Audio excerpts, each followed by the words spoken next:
બીજા ધોરણમાં જે પાઠ શીખવ્યો એમાં ત્ર, શ અને જ્ઞ એ 3 મૂળાક્ષર આપણે બાળકોને શીખવ્યા છે.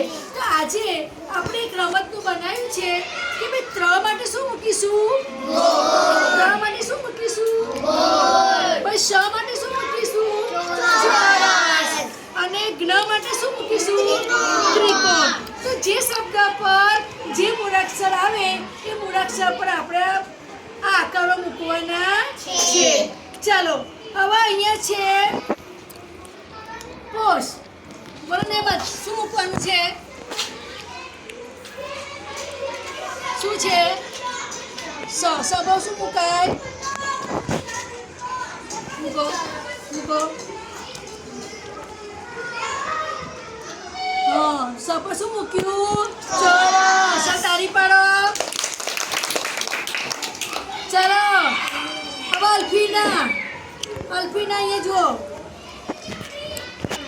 બોલો જ્ઞાની. એમાં શું આવશે? જ્ઞાની. જ્ઞાની શું આવશે?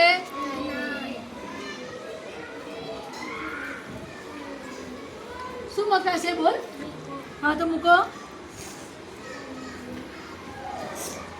સરસ. ચાલ તાલી પાડો.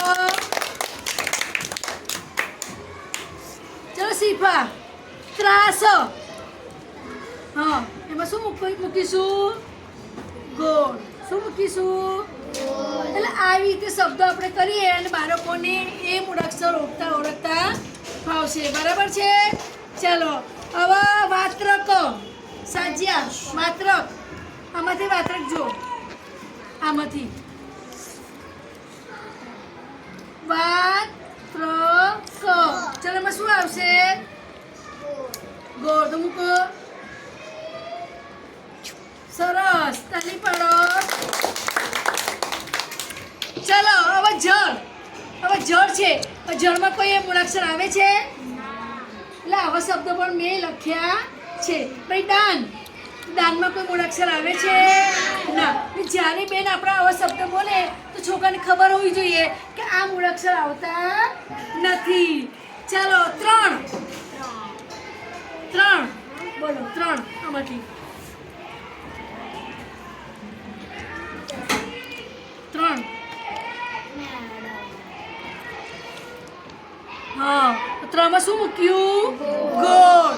તો આ રીતે આપણે બાળકોને શીખવીએ અને બાળકોને વારંવાર બોલવું કહીએ તો બાળકોને શબ્દોનું ભંડોળ વધે અને બાળકો ઝડપથી વાંચતા શીખી શકે.